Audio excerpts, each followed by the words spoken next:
is. I mean, it's been a long time since we shot that, right? I mean, we were all so young when we shot that. You forget some of the stuff that went on, and but it's so nice to sort of go back to that period, and to be honest, honestly, seeing everyone else's work as well. And to be here. And then to be here. Sophie had mentioned that she had seen that the episode was out, but that you hadn't seen it yet. So we all got sent the link to watch it, and none of us. Yeah, I don't think any of us have seen that before. I watched. We're actors. Our computer skills are not fantastic. So yeah, that was our first time too. So thanks for sharing it with us. Do you like it? I'd say so. It was a different experience watching the show with all the fans. I had not yet done that. That was special. How has the week been in New York? How's everybody doing? The orange skies and all. Everyone all right? Lungs are good? It feels like something epic, right? For the. I feel like who's a Sadie in that jail? I think I need a drink. So when I interviewed Diana a few years ago, and I was talking about her way of writing, she talked about writing as a kaleidoscope. In season 7, how is this kaleidoscope going to fall into place? I always get the tough questions. I want to defer. I mean, this is such an epic season. I mean, obviously it's 16 episodes, but we have jam-packed every episode, and I mean, just watching this one right now, and you kind of forget all these things that are coming, so exciting, and the ending, but I mean, this show has so many colors this season. It's for everyone up here and all of the rest of the cast, everyone has an amazing storyline. We have multiple storylines, multiple time periods. It's epic. 8 episodes now, 8 in 2024, and another 10 in season 8. We have a lot of outlines. But when you do have an end, because when I've done this with you and when we've talked before, we didn't know, and it was still kind of out there. Is there more pressure? Are there more rewrites? What changes when you know there's an end? I mean, I feel pressure for season 8. I mean, this season was, I think the writers, and shout out to the writers because we miss them. Stan and Sandra. I know Matt wanted to be here. But of course we feel pressure for the last season. Obviously we want to stick the landing, and we want to do right by everyone and right by Diana and the fans. And there's a little bit of pressure. We've been in the writer's room until the writer's strike started, so yeah, I feel it. When I had the honor of visiting the set and seeing you all there, we talked a lot about weather.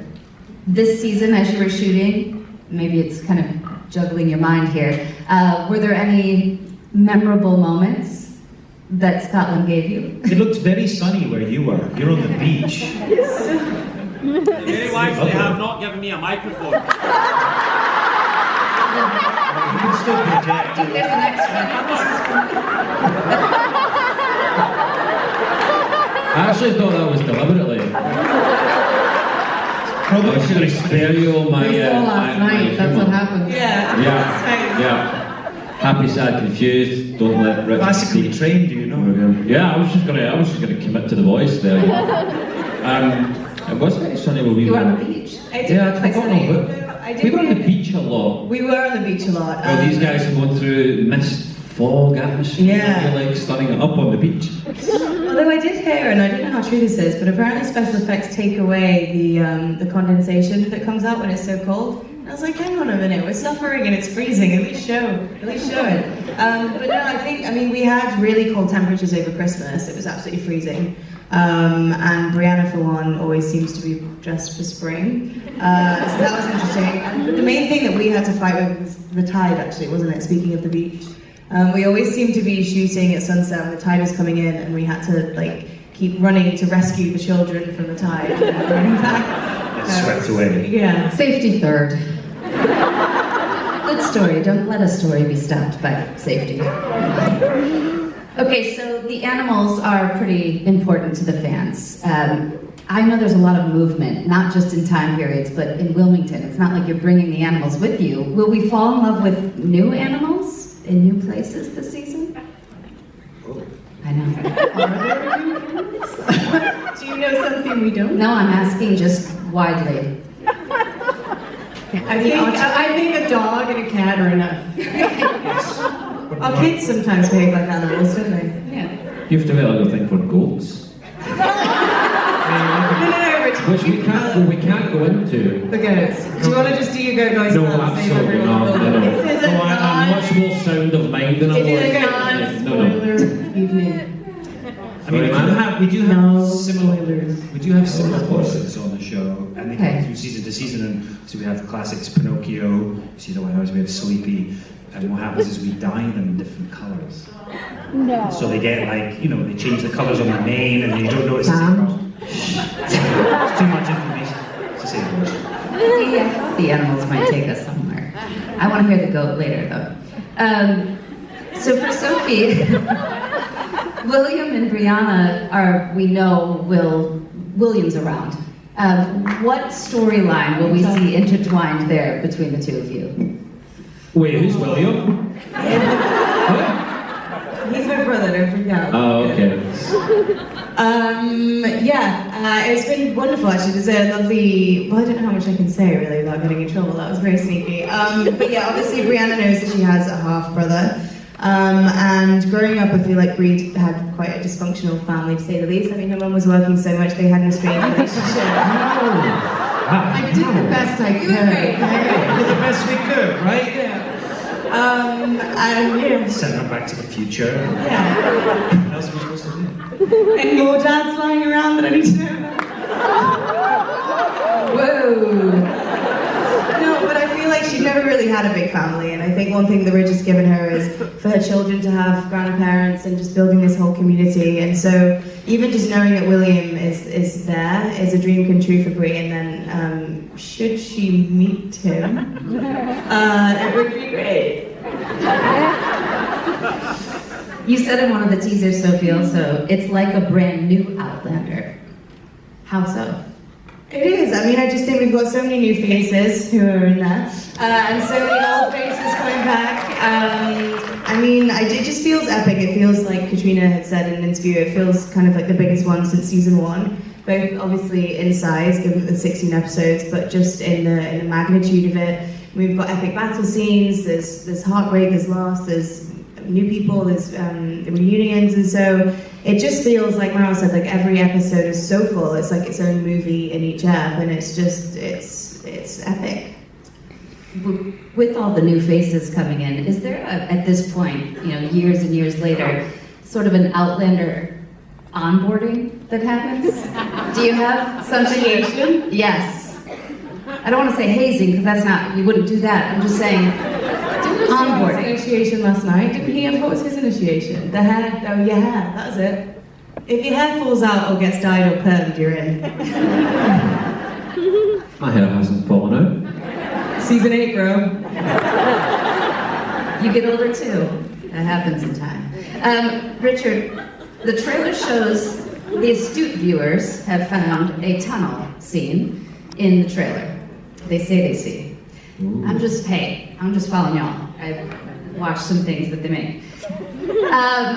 And in the books, many of the fans know that there will be time travel. So, if you time travel in this season, smile. You're very sneaky. And I won't fall for your trap. Is that a smile?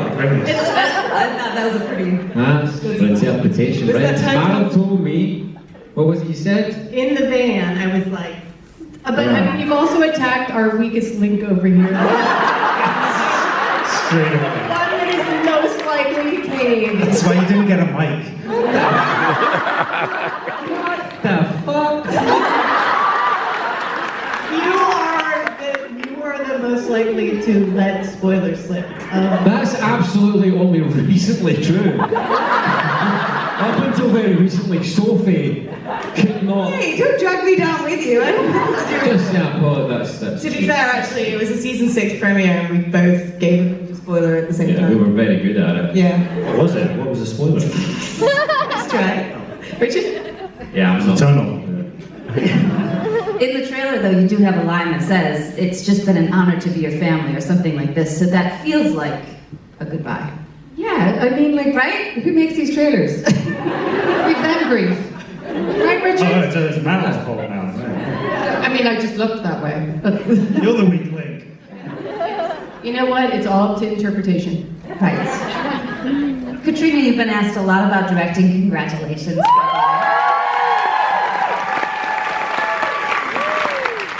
I know you have done some, you will do more. We all assume you're directing yourself. What part of it do you look forward to most, and what will challenge you? well, the challenge that Balfe one is apparently really, really difficult. No, I'm super excited. I already have directed some second unit stuff, which was amazing. Got to direct Sophie, John Bell, Joey, Izzy, Charles. It's so fun. It's just using a different side of your brain, working with the crew and the cast and the writers and producers in a different way, and they've all been super supportive, and it's been really great. But yeah, the workload's going to be slightly daunting, and there's some people I haven't worked with yet, and of course that's going to be really interesting to see how that goes. Do you talk to yourself in a different voice? You're like, Ms. Balfe, you better do better. I stand in a corner and I argue with myself for hours. That's nothing new then. Yeah. Maybe instead of action, it's Jesus H. Roosevelt Christ. Right? I mean, a suggestion. Nobody has time for that. Sam, let's talk about Jamie. Not just in looks maturing, because we see that, right? Oh yeah, he's maturing. He is maturing. But even in what we've just watched, we are seeing him change. I feel like in a scene that we watched, and I won't describe any of it because I don't want to ruin it for anyone who's now streaming and hasn't seen what we've just seen. I thought he would be a bull in a china shop running back there, but he doesn't do that. It's interesting watching that back, because I remember Lisa, a fantastic director who did the first 2 episodes and then came back later on in the season. We were talking about this, and he is like a bull throughout this whole episode. He's uptight and his shoulders are up here, and he's just like, I've got to fucking get her back. And then when his salvation or her salvation comes, in the form of Tom Christie, which is completely unexpected, he does relax. But he's a force to be reckoned with in this. But I think he's also got so much to lose. I think obviously he's lost Claire before, but this time, I don't know, he's more frail. And he does look a little bit older. So let's you and I then talk, William, because we are watching and assuming through the trailer that Jamie says, I'm not going to fight my son. I'm not going to be on the other side. But then we see you're fighting. So is Jamie charming enough? It says that in the trailer. Is Jamie charming enough to then perhaps get William and John on his side? Oh God, Maril, stop looking at me. Jamie is on the side of the rebels, and Lord John Grey and maybe William are on the other side, maybe. So there could be some interesting drama to be had there. Ginger. So wait, if we just say maybe before everything, do we get spoil us that out? does it. It's all amongst friends. No one's going to tweet anything. I'm right.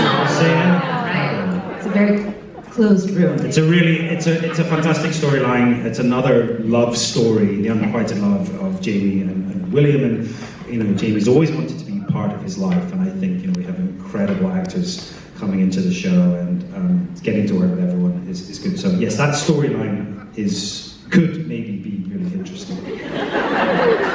The historical figures have gotten a lot of attention. It's always exciting to see who you're going to bring in. I saw how great Caitríona and Sam, you were talking about, you were trying to get to Benedict Arnold, but we're calling it Arnold Palmer. And then both landing on that it is indeed iced tea and lemonade, which is what older people often drink. So I feel like, not just older people, that's like my favorite. It's like one of my favorite drinks too. They're like, why would you drink that? I'm like, I love that. What other figures that have drink names or not might we see? Okay, well, some that we've previously seen before. We can George W. George. GW. George is in there. George is back. George is back. I mean, I'm trying to remember who else there's Monsieur Lafayette. Yes, you know, little New York street named after him. Who else have we got?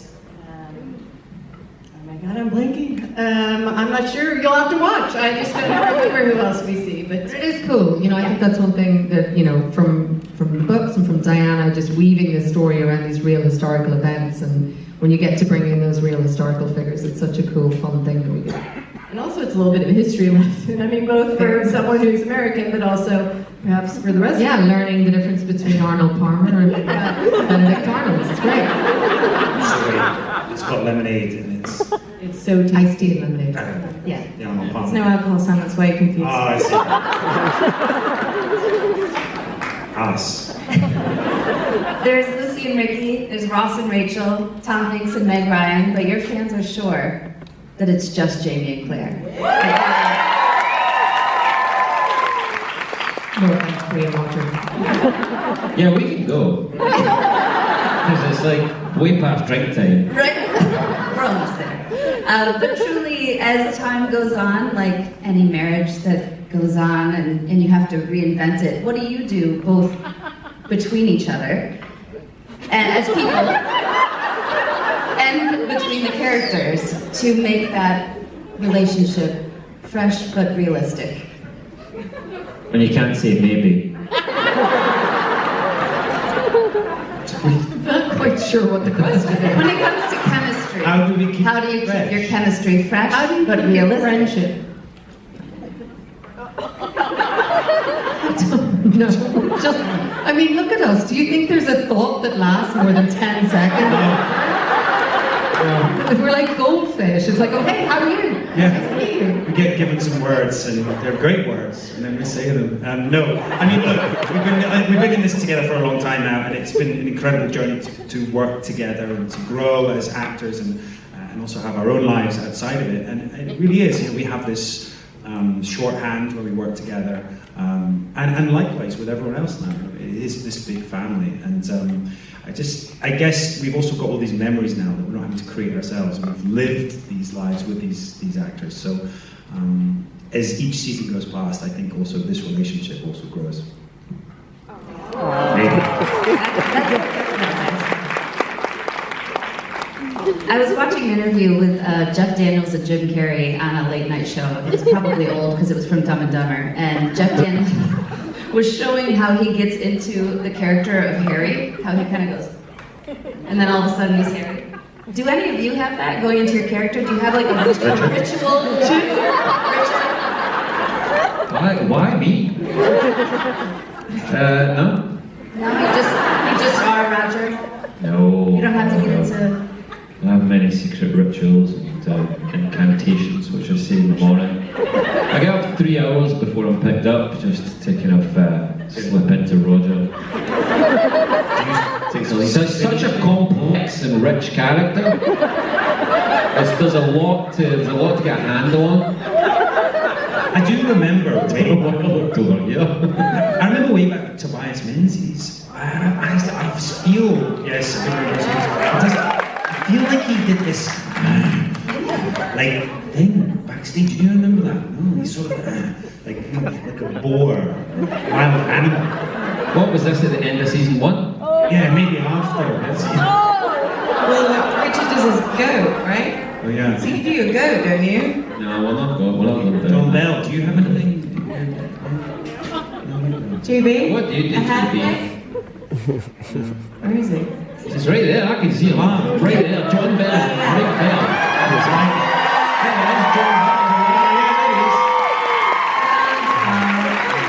GB,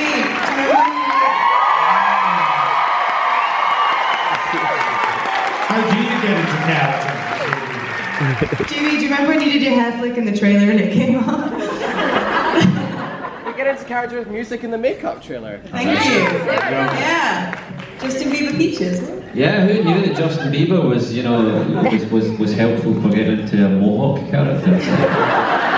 Or Tay-Tay, which I've been exposed to on a very regular basis. She helps all of us. She helps, yeah. That's the contact I was looking for, thank you. If you can hand these down. I don't know if you remember a couple of years ago at Comic-Con, I had you all read Outlander lines in accent.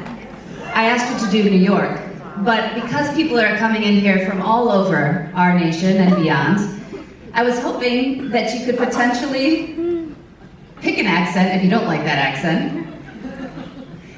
And New York is the default, but read it in this. Boy, we've not drank enough to do this. You were so good last time.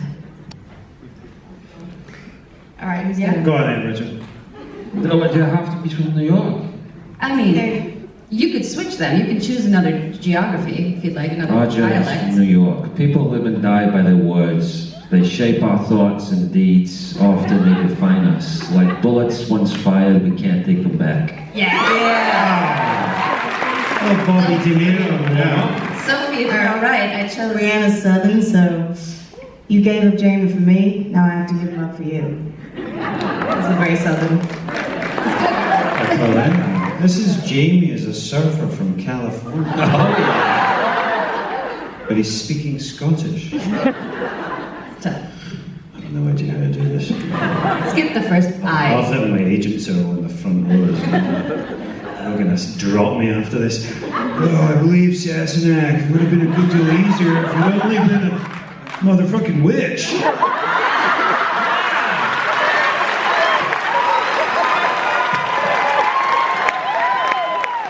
Good luck.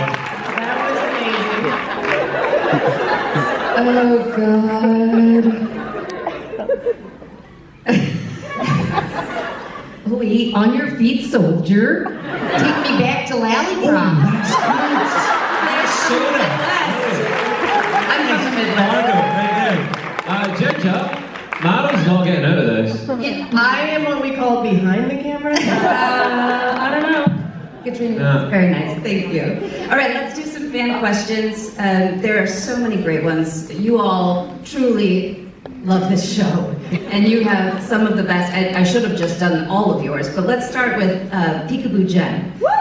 She says, Sam, given your understanding of Jamie, the other characters in Outlander, and the overarching story of Outlander itself, and your wonderful ability as a writer, would you consider writing a script for the final season? No. No, I'll leave that to real writers. No, I enjoy. I've been very lucky to have a book series, and did my memoir recently, which was really fun. But no, I've got so much respect for our writers, which are obviously we all support them right now in the writers' strike. But also, Gavin, I would not even dare write what she has come up with. So no, but we could do one by committee, maybe. And Harold's face says no. That will be the very special musical episode. So we are doing that. Confirmed. Maybe. Season. At Wakeful Wife asks Caitríona, one of the most refreshing things about Claire is that she's a woman of middle age who is vibrant, very much her own person, and still very sensual character. What sense of responsibility do you feel portraying a character who represents that demographic? I think it's amazing. You know, I think it's great that we get to explore different aspects of her as she ages and like things that come into that. I mean, conversation Maril and I had, there's allusions to her having menopausal flushes, and I was like, we should really lean into that, and I didn't quite want to go that far into it. But it's cool. I think it's great. Sophie and Richard, in a recent interview, and this is from the other SH, I'm sorry. In a recent interview, Sam said that Power of Love by Celine Dion was a song that described Jamie and Claire's relationship. That's right. So, which song describes Roger and Breeze? Oh, it'd have to be something so dorky. A Hard Day's Night. Help. Is there a song called Divorce now? Let's throw that in. Yeah. R-E-S-P-E-C-T. Come on, there must be a Tay-Tay song or a thinking, Bieber don't worry. song. Or what's that other guy? The Tay-Tay Harry song Styles. would be You Belong With Me. Oh, that's nice. I'll take that. Sing it. Sing a little bit for us. Come on. She wears short skirts, I wear t-shirts. Yeah. She's cheer captain and I'm on the bleachers. Oh my god. Yeah. What's up? Chaotic Octopus asks Sam, what season 7 set souvenirs should we expect to pop up on your bookcase? I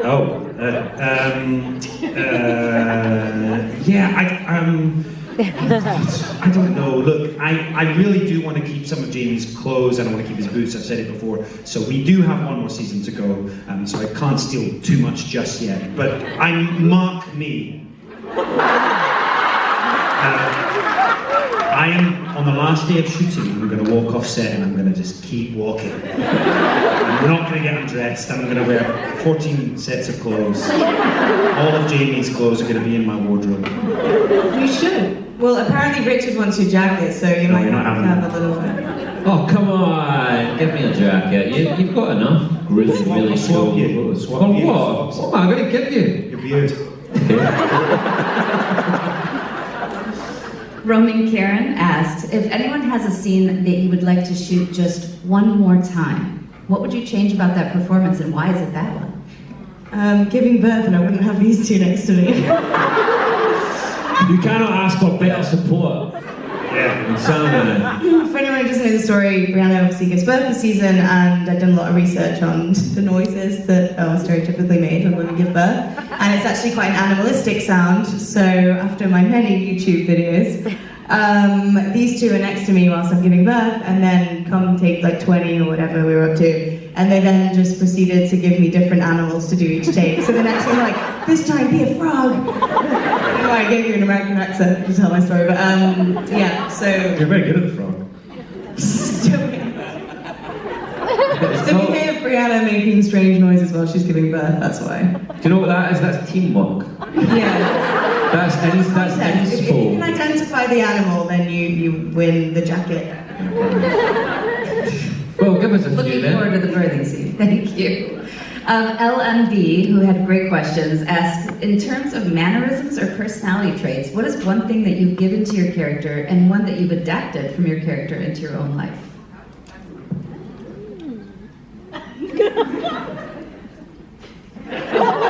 What? I don't know. What do I do that's very clear? It's very clear. I don't know. I don't think you do. Does she have any clearisms? I mean, she likes drinking. Yeah. Yeah, but which No, you're came good with first? the medical stuff now. I feel like... You're if anyone very has a good at the cold- medical stuff. I feel like if anyone has a cold on set now, Caitríona's like, I've got some oregano tablets, I've got some... Some lycospheric vitamin C. JB apparently said that that I've adopted Claire's look of death occasionally. That works. Any of you taken anything? Inadvertently even? I feel like I've taken one from Roger. Not a bad thing. No, I'm sure you have. Roger would be the one who would like correct everybody's grammar, and that's like my tick. I feel like I have to... Oh yeah, you do. I do that. When you do reply by text, you do correct people's grammar. Oh no. Oh no. Oh, I have forgotten. I'm sorry, Sam, did I miss your 10 voice notes? I did this last night. Yeah, I do that, I'm sorry. I am sorry, but I can't help it. Corinne asked for Caitríona. She loves your interpretation of Ave Maria.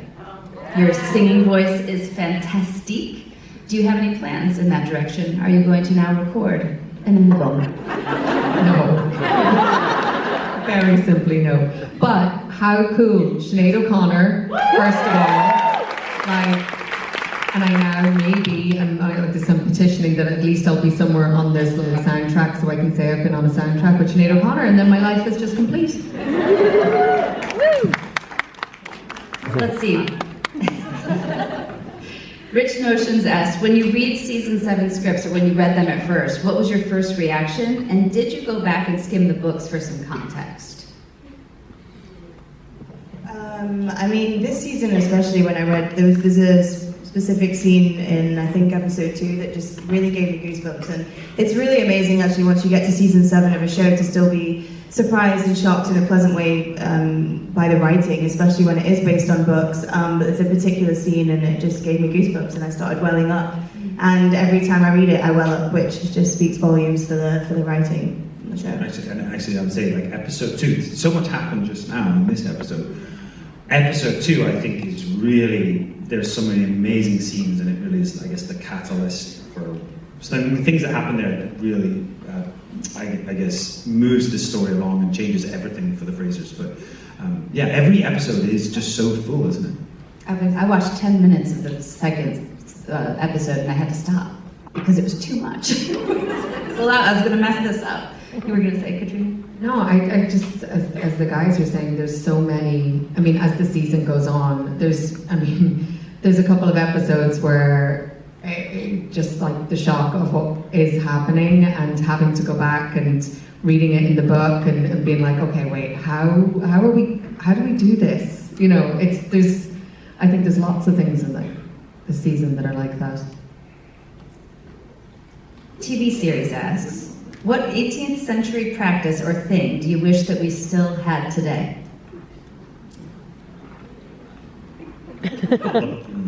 The leeches? No. Horse riding? We kind of still have that. We do. You did leeches on your finger. And if not, if we don't have an answer, that's all right. He also asked, what 21st century technology would you like your character to use? An event or experience a person that you want them to meet, and explain why. It's a big question. A jetpack. Roger with a jetpack. Roger and a jetpack. Where's he going? Station. Just all over the place, really. Just imparting his wisdom everywhere he goes. Preaching to everyone with his What is wee Bible on a jetpack? And left from A to B like that. It would be much more efficient. Not so great for the the environment. You could distribute all the pamphlets by air. Have you heard of God? It's an electric jetpack. It's fine. The question that was asked more than anything was, okay, we're going to be excited for all of the following episodes, but we really can't imagine how the story ends. Can we get a film a la Downton Abbey, post-series? I mean, it depends if we keep everyone alive. Just kidding. We would never do that to you, Diana. It's just, of course, the door's always open. It depends on these lovely folk and Sony and Stars, but I mean, never say never. Who's directing?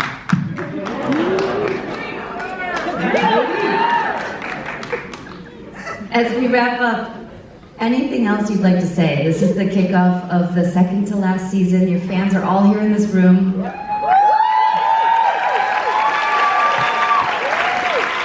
Let them know.